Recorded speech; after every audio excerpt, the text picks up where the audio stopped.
Hola, hola, hola, ¿cómo están? Feliz y bendecido día, ¿cómo andan? Espero que muy, muy bien. Bueno, tengo un ratito hoy, ya después lo tengo todo ocupado, así que voy a pasar a compartirles lo que queda del capítulo 5, aprovechando este espacio que tengo ahora acá a la mañana. Voy a terminar de leerles el capítulo 5. Estamos en la herida de la traición con su máscara correspondiente, que es la máscara de controlador. ¿Sí? Ayer comencé con este capítulo y bueno, hoy voy a terminarlo. Así que vamos a seguir entonces con la lectura. Voy a leer de un poquito más arriba, calculo que esto ya lo leí, pero por las dudas, porque puse el señalador, pero bueno, a veces dudo de dónde dejé.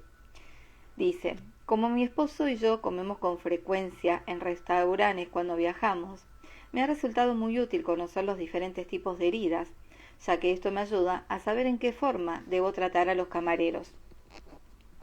Por ejemplo, sé que si hago un comentario descortés a un camarero controlador o si le comunico un error que ha cometido, comenzará de inmediato a justificarse e incluso a mentir para salvar su reputación y mantener su prestigio.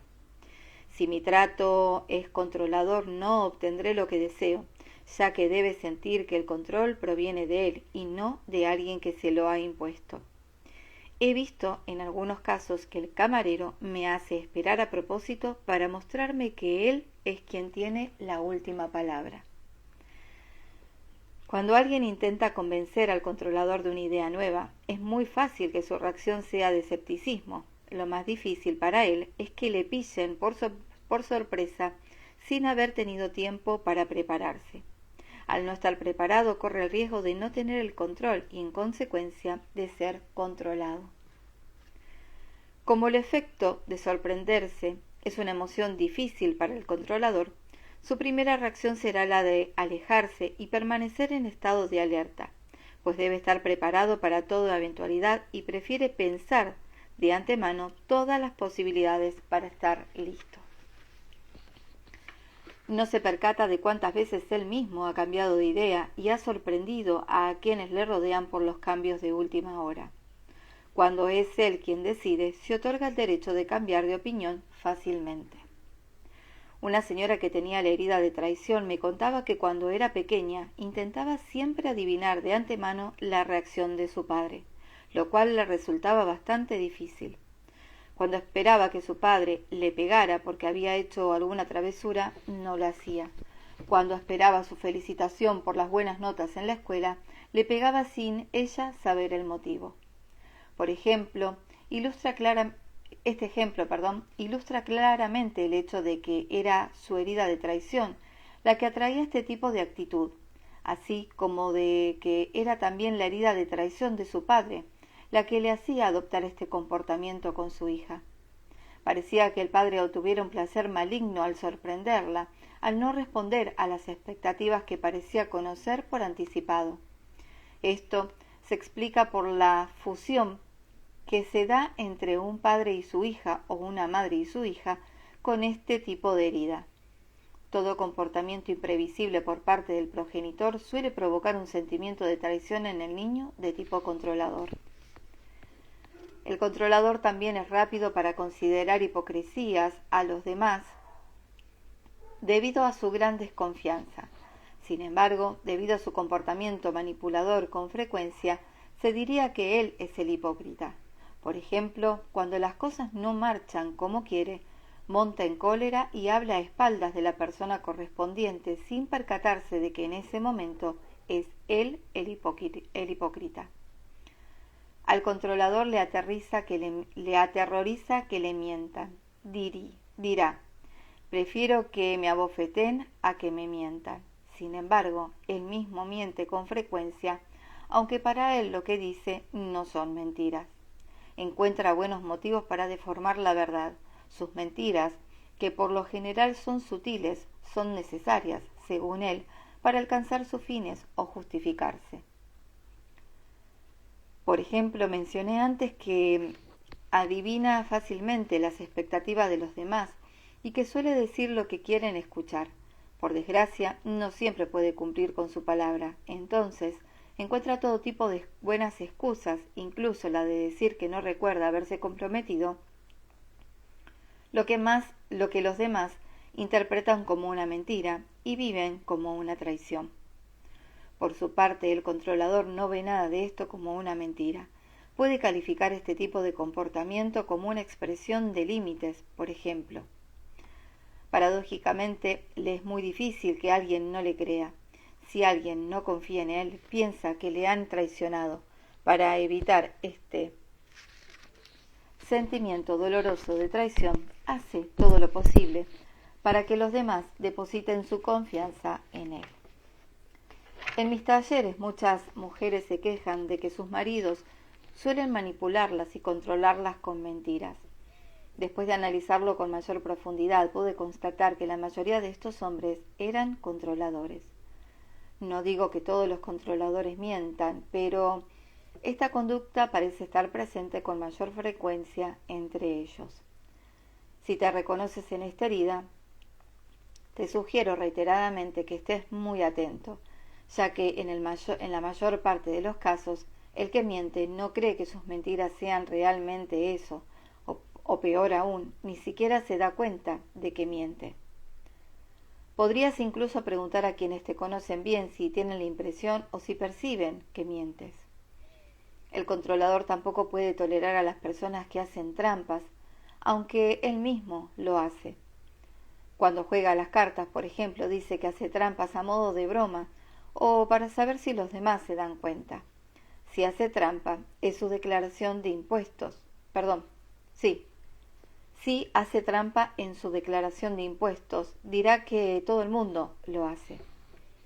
Además, el controlador le disgusta estar en una situación en la que debe dar cuenta de lo que hace a alguien más, un colega en el empleo, por ejemplo, pues sabe que si alguien hiciera lo mismo que él, lo viviría como traición. Hace algunos años en la consulta de Escucha a tu cuerpo, una empleada nueva que debía informar por teléfono a los pacientes le proporcionaba información errónea. Esto sucedió durante varias semanas hasta que lo supe por boca de otra empleada. Pregunté entonces a otro de mis colaboradores que trabajaba cerca de la primera si sabía lo que ocurría, y me confesó que lo supo desde un principio, pero que acusar no formaba parte de sus funciones. Podrás imaginar que mi aspecto controlador, que desde siempre ha cuidado la reputación de la reputación de Escucha a tu cuerpo, montó en cólera. De hecho, la reputación del controlador es muy importante. Cuando alguien hace o dice algo que pueda afectar a la buena reputación que intenta mantener, se siente insultado o monta en cólera porque lo vive como una gran traición. Puede mentir para salvaguardar su buena reputación. Tener reputación de fiable, responsable y que realiza bien su trabajo es lo que más le importa. Cuando habla de sí mismo no se revela del todo, sino que solo lo que le da una buena reputación. Incluso le es difícil ser fiador de alguien para un préstamo de dinero porque teme por su reputación si no le pagan. Si después de reflexiones maduras se decide a ser fiador de otra persona y ésta no respeta su compromiso de pago, el controlador lo vivirá como una traición importante y difícil de soportar. El controlador es también el tipo de persona que no se endeuda y cuando lo hace paga lo más rápidamente posible para mantener su buena reputación. Asimismo, he observado que los padres controladores aún actúan más para mantener su propia reputación que en función de la felicidad de sus hijos. Intentan convencer a los niños de que es por su bien, pero estos no se dejan engañar y saben cuándo sus padres están pensando en sí mismos. El progenitor controlador quiere decidir por sus hijos, mientras que el que realmente piensa en el beneficio de ellos se tomaría tiempo para preguntarles lo que les gustaría. A las personas controladoras no les gusta encontrarse en situaciones en las que no puedan dar respuesta a una pregunta. Esta es la razón por la cual la mayoría les interesa el conocimiento, así como aprender sobre diversos temas. Cuando les plantean una pregunta, intentan encontrar una respuesta so riesgo de decir cualquier cosa porque les resulta muy difícil, por no decir imposible, confesar no lo sé. La otra persona, al percibir de inmediato que el controlador no sabía la respuesta, tal vez tenga la impresión de que le ha mentido. Cuando alguien dice no lo sabía, el controlador considera casi un deber de contestar yo sí, no recuerdo dónde lo aprendí, pero lo sabía. O lo leí en algún lugar. Por desgracia, no siempre es cierto. Lo sabía es una expresión que el controlador utiliza con frecuencia. Si se siente insultado cuando otro se ocupa de sus asuntos sin haberle dado permiso. Se siente insultado cuando otro se ocupa de sus asuntos sin haberle dado permiso. Punto. Si alguien lee su correo, por ejemplo, se enfurece. Si alguien más interviene o responde por él cuando él está presente, se sentirá igualmente insultado porque cree que el otro no confía en sus capacidades, pero no se percata de que con frecuencia él mismo interviene y habla por los demás. Por ejemplo, el hombre controlador casado con una mujer dependiente, herida de abandono, generalmente le dirá cómo y por qué hacer esto o aquello. Por desgracia, este tipo de mujer sufre en silencio. Cabe añadir que en la pareja en que uno de los miembros es controlador y el otro dependiente, el primero suele depender de la debilidad o de la dependencia del otro. Se cree fuerte porque controla, pero en realidad manifiesta solo otra forma de dependencia. Cuando los dos controladores viven juntos, se establece una relación de poder. El controlador vive todos los ejemplos mencionados como una traición. Si te sorprende, es debido a que tu definición de la palabra traición es muy limitada. Bueno, un poco eso es lo que me pasó a mí. Con el nombre de herida de traición yo no me identifiqué en absoluto. Sin embargo, la máscara sí, y después varias definiciones de las que da acá como herida, sí, me encuentro aún. Pero si leo herida de la traición no me vincularía para nada. Así que me hace mucho sentido esto. Bien, continúo. En lo que a mí me concierne, trabajé durante varios años para percatarme de ello. Veía claramente en mi cuerpo la herida de traición, pero no lograba relacionar lo que sucedía en mi vida con esta herida, tal cual. Me fue especialmente difícil hacer esta relación con mi padre, con quien mantuve un fuerte complejo de Edipo. Lo adoraba hasta tal punto que no veía en qué me podía haber sentido traicionada por él, y menos aún admitir que hubiera podido tenerle resentimiento. Finalmente pude aceptar, después de varios años, que él no respondía a mis expectativas de hombre responsable. Provengo de una familia en la que las mujeres por lo general toman las decisiones y los hombres las secundan. Observé este comportamiento en mis padres, así como en mis tíos y tías. Concluí que las mujeres asumían todas las responsabilidades porque eran más fuertes y más capaces. Los hombres me parecían más débiles porque no controlaban nada. En realidad mi perspectiva era falsa, pues no tomar decisiones no hace que la persona sea irresponsable. También debí redefinir las palabras responsabilidad y compromiso. Cuando dediqué tiempo a reflexionar acerca de lo que había sucedido en mi infancia, me percaté de que mi madre tomaba la mayor parte de las decisiones, pero que mi padre mantenía siempre su compromiso con ella y asumía sus responsabilidades. Cuando una de las decisiones que tomaba mi madre no era la mejor, mi padre asumía las consecuencias en la misma medida que ella. Por consiguiente, era un hombre responsable.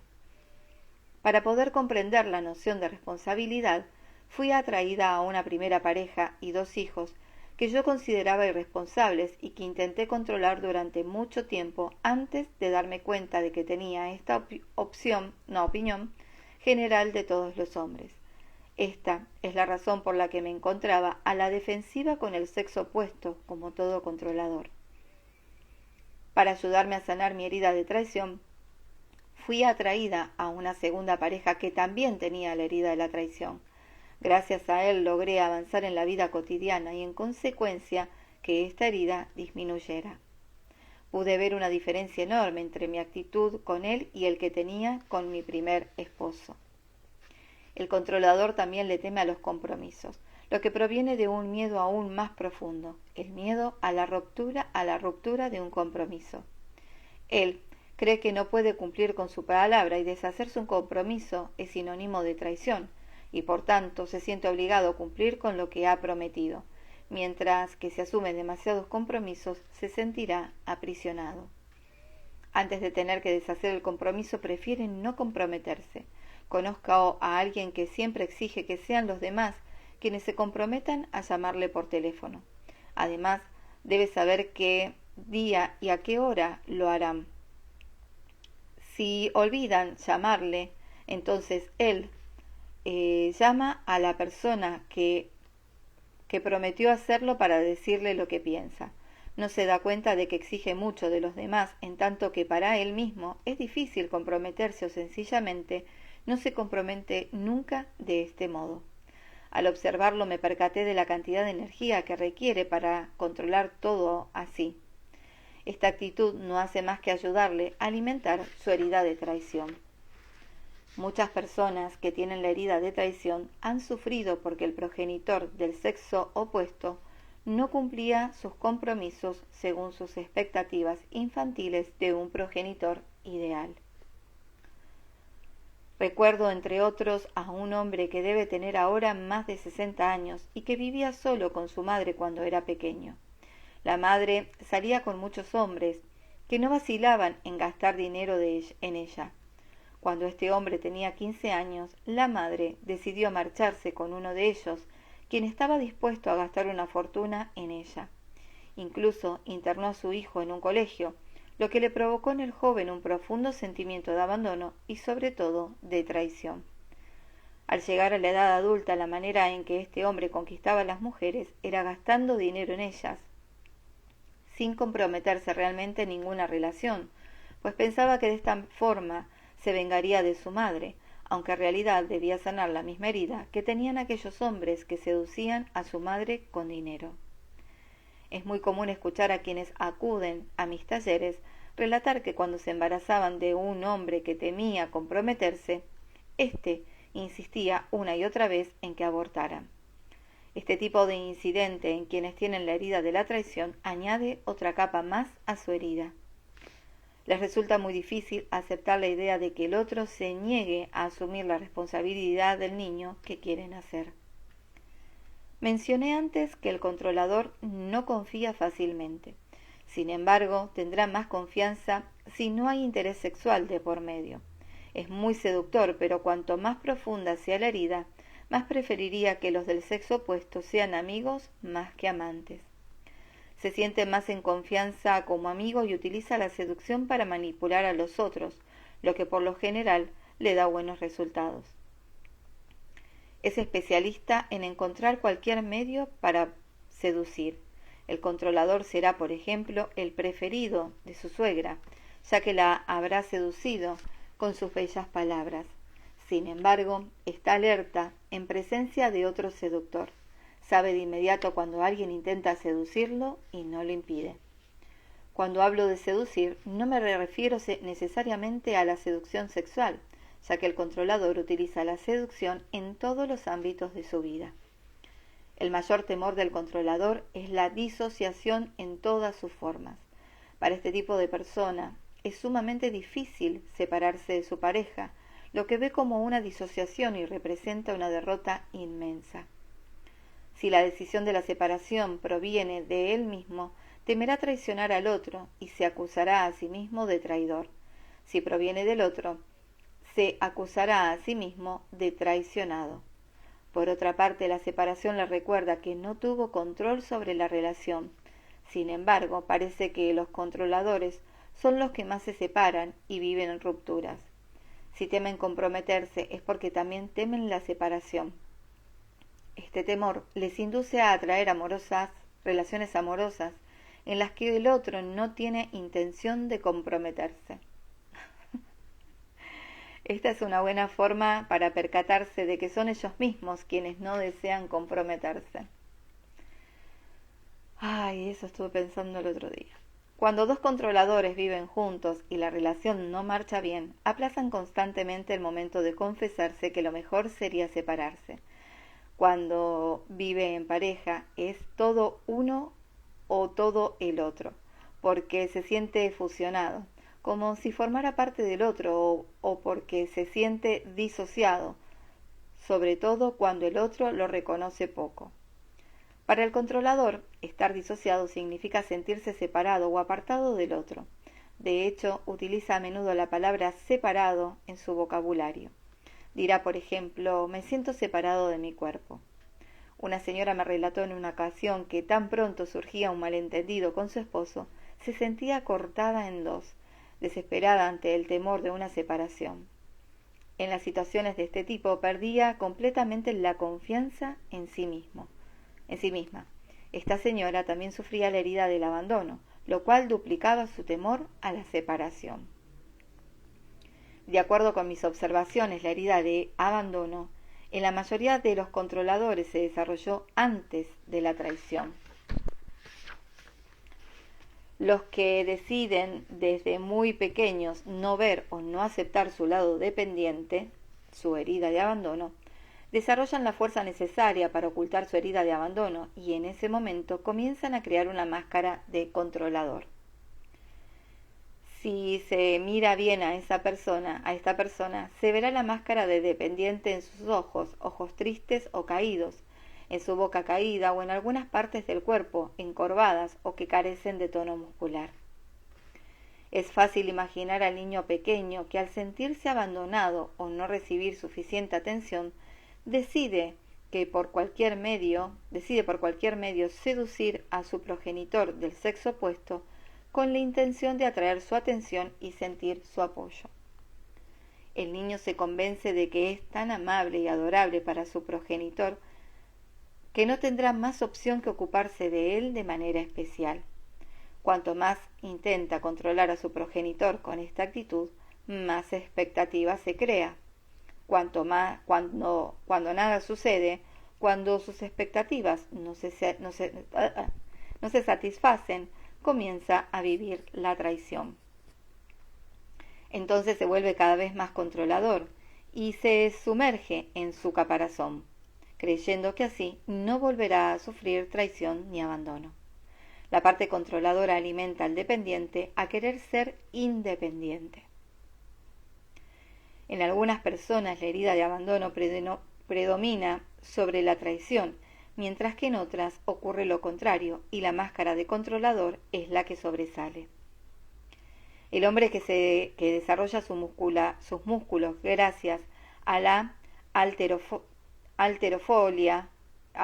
alterofilia, pero cuyo cuerpo se torna flácido cuando deja de hacer ejercicios, es un buen ejemplo de persona que sufre la herida de traición y abandono. Si te reconoces en la descripción de la máscara del controlador y también en la del dependiente, te sugiero de cualquier forma no descartar esta posibilidad. Permanece abierto a la idea de que también pueda haber una herida de abandono en ti. La herida más predominante en el cuerpo es la que utilizamos con mayor frecuencia en nuestra vida cotidiana. Ahora, de acuerdo con mis observaciones, he comprobado que una persona que sufre abandono, sin padecer necesariamente traición, pero que la que sufre traición también sufre abandono. Igualmente he observado a varias personas cuyo cuerpo de pequeñas indica principalmente la herida de abandono y que con la edad comenzaron a desarrollar las características de la herida de la traición. Lo inverso también es factible. El cuerpo está en constante transformación y todo el tiempo nos indica lo que sucede en nuestro interior. Como habrás advertido, ay, gracias Margarita. Sí, es muy muy interesante para un trabajo interno, pero también para ver cómo las personas que están cerca nuestros también actúan, ¿no? Desde qué herida es la que están, digamos, actuando, cómo se están relacionando, no actuando, cómo se están relacionando, desde qué herida, desde qué máscara. Pero como digo siempre, no para juzgar o para criticar, sino para ser compasivos con nosotros mismos y con ellos también, por supuesto. Así que sí, es un temazo. Bueno, continuamos que ya queda re poquito. Vamos a ver. El dependiente, a ver acá. Como habrás advertido, a las personas que temen ser abandonadas o traicionadas tienen varias cosas en común. Además de las mencionadas anteriormente, a ambas les gusta llamar la atención. El dependiente, además de atención, reclama que se ocupen de él, mientras que el controlador intenta ejercer el control de una situación, exhibir su fuerza y carácter e impresionar.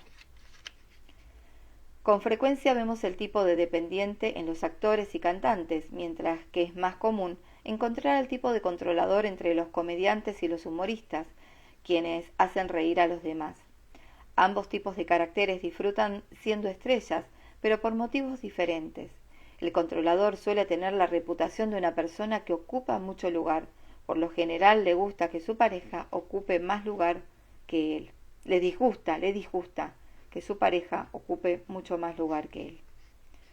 Un participante de uno de mis talleres me relató que mientras ella y su marido eran socios de negocios, todo marchaba bien entre ellos, pero desde el momento en que ella decidió trabajar por su cuenta y comenzó a hacer mejores negocios que el marido, aunque no en el mismo ámbito, la relación se deterioró y se transformó en una competición.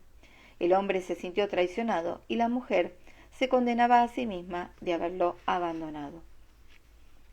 Otra característica del controlador es su evidente dificultad para decidir cuándo cree que la elección implica el riesgo de hacerle perder algo, pues de este modo ya no tendrá control sobre la situación. Esta es la razón por la que en ocasiones el controlador le resulta difícil decidirse o por lo que se le acusa de pensarse demasiado las cosas. Cuando está seguro de sí mismo, sobre todo de tener el control de la situación, no existe dificultad alguna para decidirse. La dificultad para separarse se manifiesta asimismo en el trabajo. Si administra su propia empresa, puede llegar hasta implicarse en una situación angustiosa, como una deuda grave, antes de reconocer que no puede continuar. Cuando es empleado, el controlador por lo general ocupa puestos directivos y le resulta siempre difícil dejar una empresa. Puede hacerlo, pero no sin dificultades. Lo contrario también sucede. Cuando una persona de confianza que trabaja para él desea renunciar, vive penosamente esta situación, a menudo con coraje y agresividad. Debido a que por lo general tiene alma de líder, el controlador le gusta dirigir a otras personas y teme dejar de controlar, pues piensa que al hacerlo ya no será más el que dirige. De hecho, ocurre lo contrario cuando el controlador deja de controlar y solo se ocupa de dirigir, se convierte en mejor líder. Existe una diferencia entre controlar y dirigir. Controlar es conducir, administrar o gobernar bajo el dominio del temor. Dirigir es lo mismo, pero sin temor.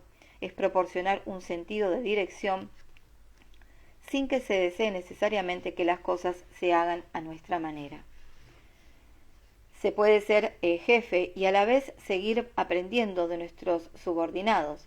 Su alma de líder a menudo hace que llegue a dirigir la empresa, pero sus expectativas y el control que desea ejercer le hacen sufrir demasiada tensión emocional. Cuanto más difícil le sea ceder en algo, más urgente y necesario será ponerlo en práctica. La negación es otro gran temor para el controlador, ya que para él recibir una negativa significa ser traicionado.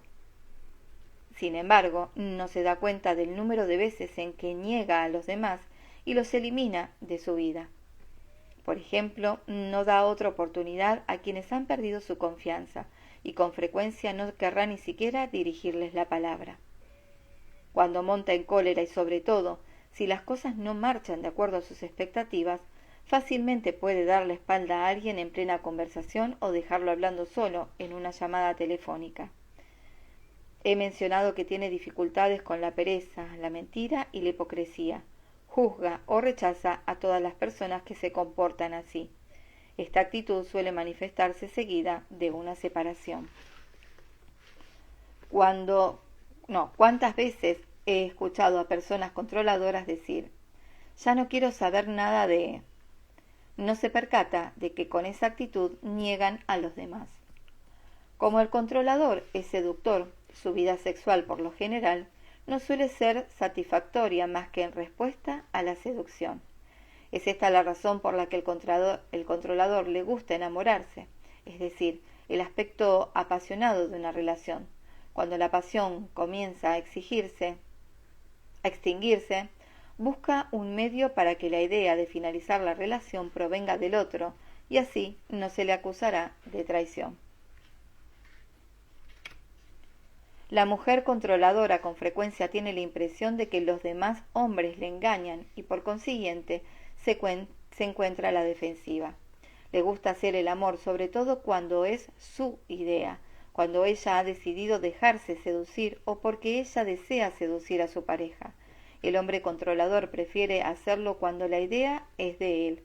Cuando el controlador, hombre o mujer, desea hacer el amor y el otro lo rechaza, se siente traicionado.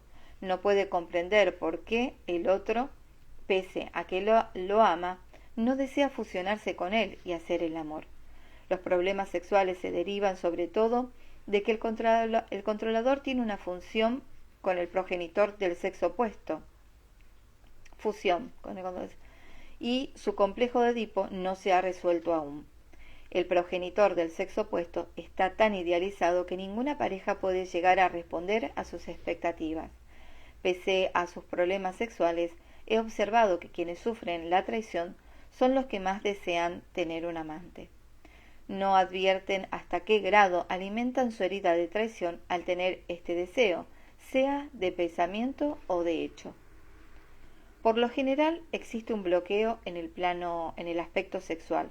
Recuerda que al principio de este capítulo mencioné que el tipo de controlador posee una gran fuerza sexual y que junto con los temores que ha desarrollado en el transcurso de los años puede bloquear una parte considerable de esta energía.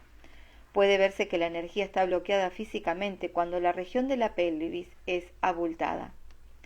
El controlador puede incluso llegar a negar completamente su vida sexual y encontrar una razón adecuada para justificar su decisión. En lo que se refiere a la alimentación, el controlador tiende a comer rápido porque no tiene tiempo para perder. Cuando está muy absorto en una tarea importante, puede olvidarse fácilmente de hacerlo e incluso afirmar que no es importante para él. Sin embargo, cuando decide comer, lo hará en grandes cantidades y lo disfrutará.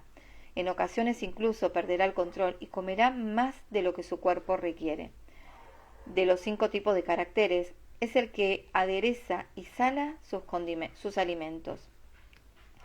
Muchos controladores añaden sal a su comida incluso antes de probarla.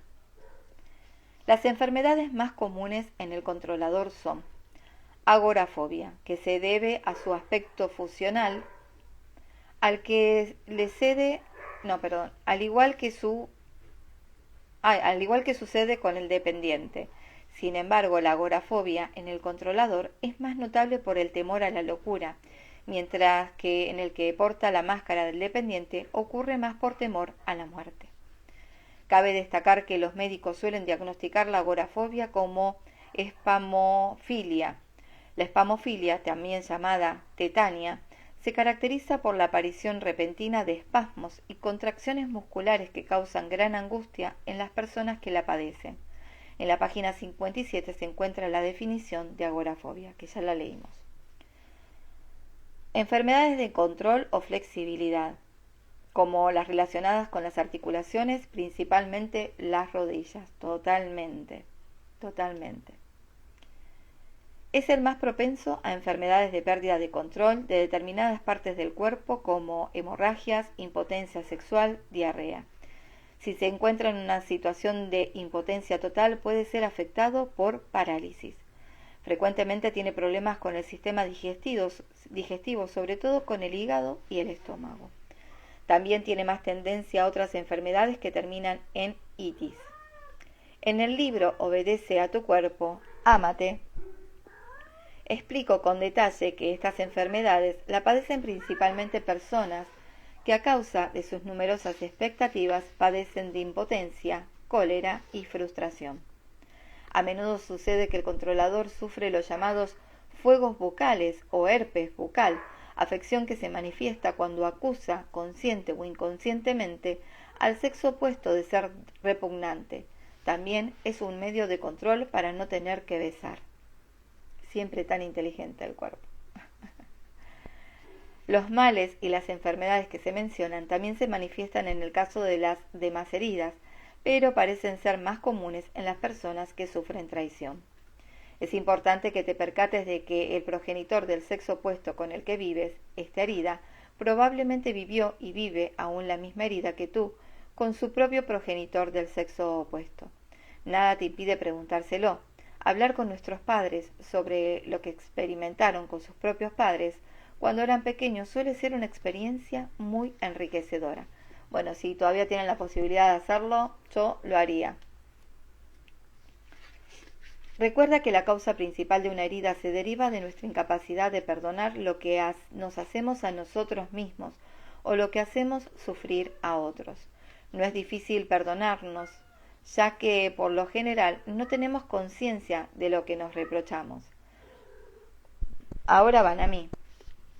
Cuando más profunda sea la herida de traición, más significará que traicionas a los demás o que te traicionas a ti mismo al no confiar o no cumplir contigo mismo tus propias promesas.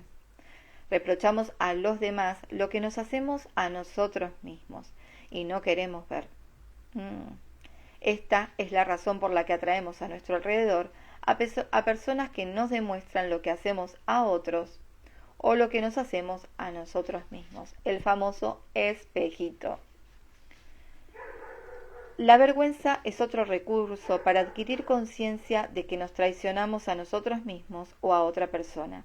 De hecho, vivimos un sentimiento de vergüenza cuando queremos ocultarnos u ocultar un comportamiento. Es normal que nos parezca vergonzoso tener la misma actitud que reprochamos a los demás. Lo que por encima de todo queremos es que no descubran que actuamos como ellos. Últimas 2 hojitas. Las características y actitudes descritas en este capítulo solo se presentan cuando la persona decide llevar su máscara de controlador, creyendo que de esta manera evitará sentir la traición. Según la profundidad e intensidad del dolor, esta máscara puede llevarse muy poco o con mucha frecuencia. La actitud propia del que controla es dictada por el temor a revivir la herida de traición. Cada una de las heridas descritas en este libro tiene sus respectivos comportamientos y actitudes interiores. Las maneras de pensar, sentir, hablar y actuar que se relacionan con cada una de ellas indican, por consiguiente, una reacción a lo que sucede en la vida. Al reaccionar una persona no está centrada y no puede estar bien ni sentir alegría. Por ello resulta sumamente útil ser consciente de los momentos en que eres tú mismo o que estás reaccionando. Al hacerlo te será posible transformarte en dueño de tu vida en lugar de dejarte dirigir por tus temores. Este capítulo tiene por finalidad ayudarte a tomar conciencia de la herida. Aquí encontrarás la información que necesitas para sanarla y transformarte de nuevo en ti mismo, sin creer que la vida está llena de traición. Si no te has reconocido en esta herida, antes de desechar la posibilidad, te sugiero que preguntes a quienes te conocen bien si están de acuerdo contigo. Bueno, es mi gata que quiere que le juegue. Hacía rato que no me hacía esto. Cada vez que me pongo a leer me trae sus juguetes para que se los tire. Bueno, es una gata, no es un perro, pero bueno, se cree perro, no sé. Espera, a mí, ya termino. Mencioné que es posible tener solo una pequeña herida de traición. Sin embargo, es probable que te reconozcas en algunos comportamientos y no en todos los que he descrito. Es casi imposible que una persona se reconozca en todo lo mencionado. Es importante entonces confiar principalmente en la descripción física, ya que el cuerpo físico nunca miente, a diferencia de nosotros que podemos hacerlo fácilmente, nos autoengañamos, una pena.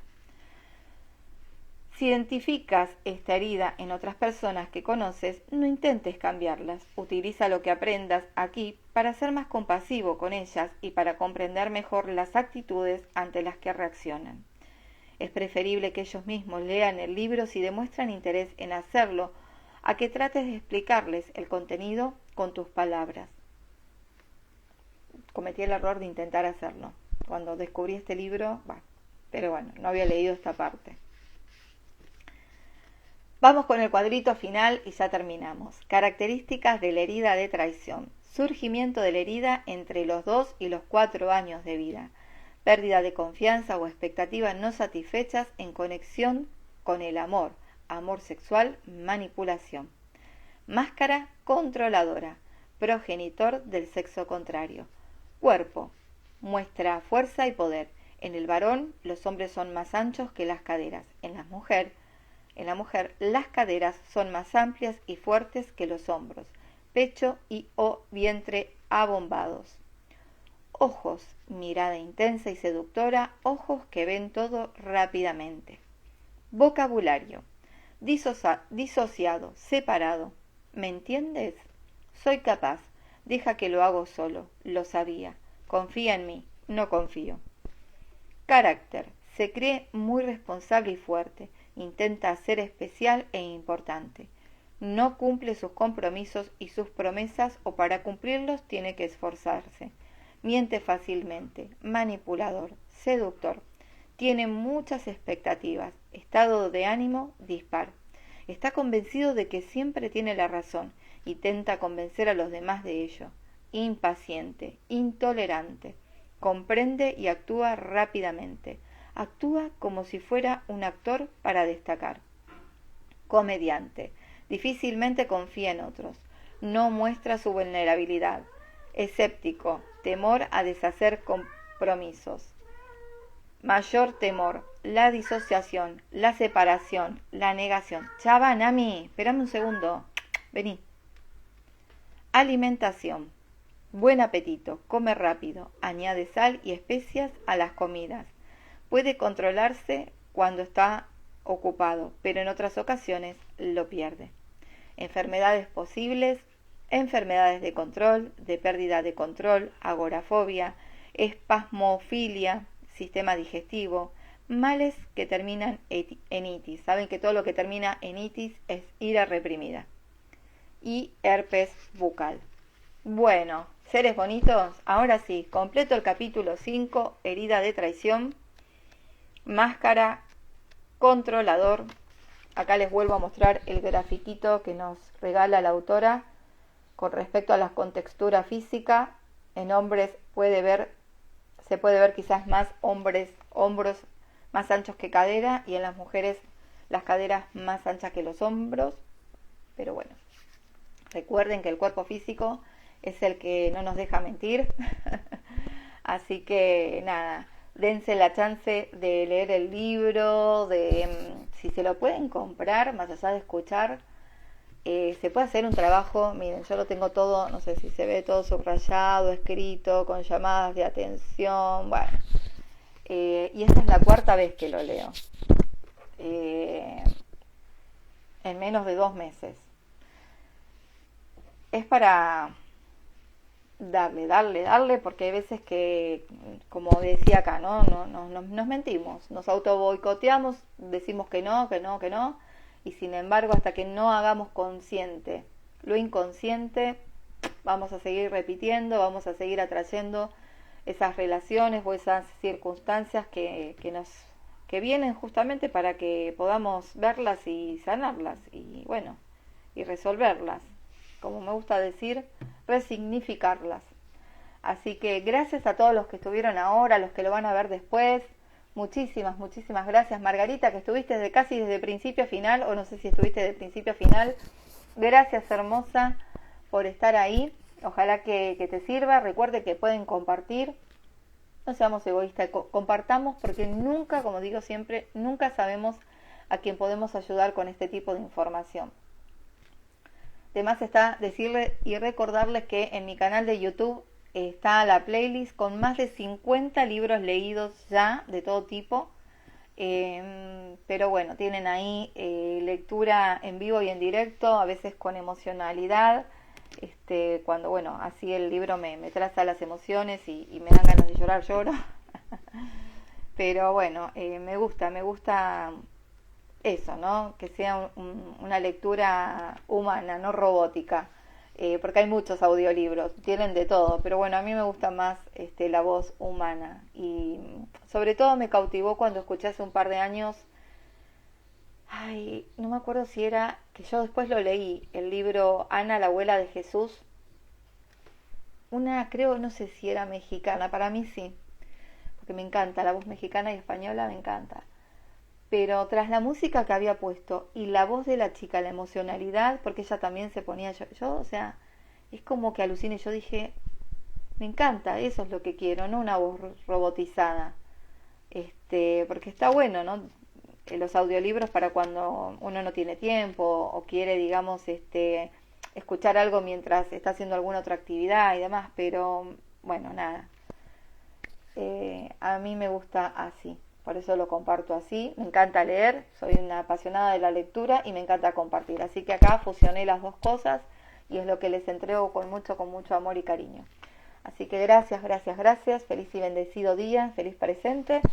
Y bueno, veremos mañana si puedo pasar a compartirles el capítulo 6, que es la herida de injusticia. Ya estamos en la última herida. Y después quedan, bueno, una parte de la autora que la sanación de las heridas y la transformación de las máscaras. Muy interesante el capítulo 7, que es el último capítulo. Así que básicamente quedarían 2 capítulos, pero creo que se me van a hacer entre 3 y 4 encuentros. Espero terminarlos y seguramente lo voy a terminar antes de irme de viaje, así que bueno. Gracias, gracias, gracias. Nos vemos. Chau, chau.